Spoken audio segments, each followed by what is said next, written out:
You're listening to Systemic Error Podcast. The failure was designed. The real reason Trump is afraid to leave the White House, Haberman, based on an article by Sarah K. Burris. A presidency run like a panic room. The real story is not travel. The surface story is that Trump is traveling less in his second term, and people are guessing why. That framing is already too soft. The source makes clear the more important question: who is shaping presidential behavior, and what kind of state produces a leader who governs by fear, improvisation, and a tiny inner circle? The answer is not he's slowing down. It is that the presidency has become more isolated, more paranoid, and more dependent on a few unqualified gatekeepers. That is not a personal quirk. It is a governing structure. Power is concentrated, not shared.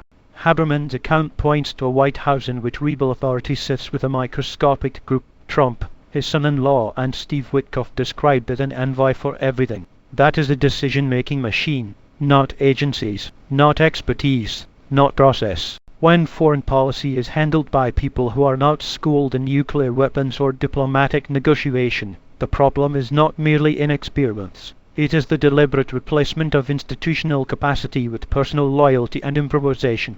That is how a presidency becomes a one-man weather vane. Whatever Trump says at any given moment becomes policy, and everyone else scrambles to justify it after the fact. Fear is not the same as strategy.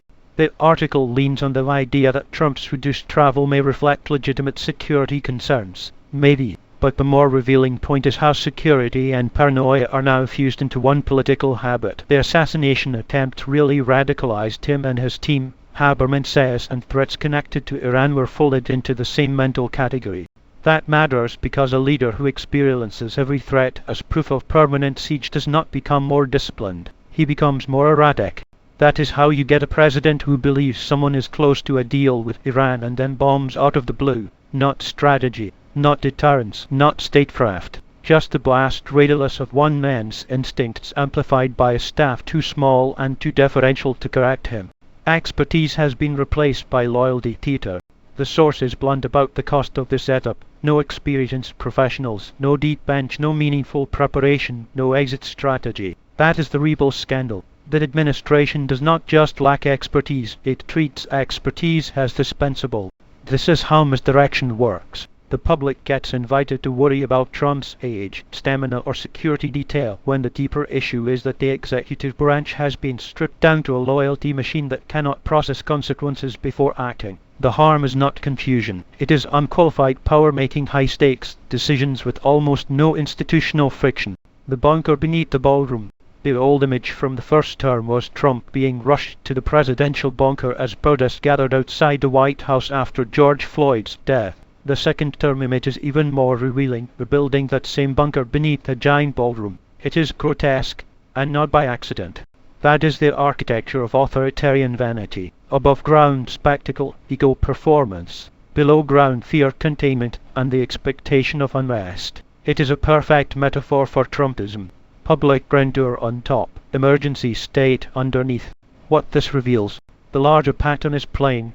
When government is organized around one man's impulses, security fears, and personal loyalty network, the state stops functioning as a democratic institution and starts functioning as a reflex. Decision-making becomes private, expertise becomes decorative, and consequences are treated as afterthoughts.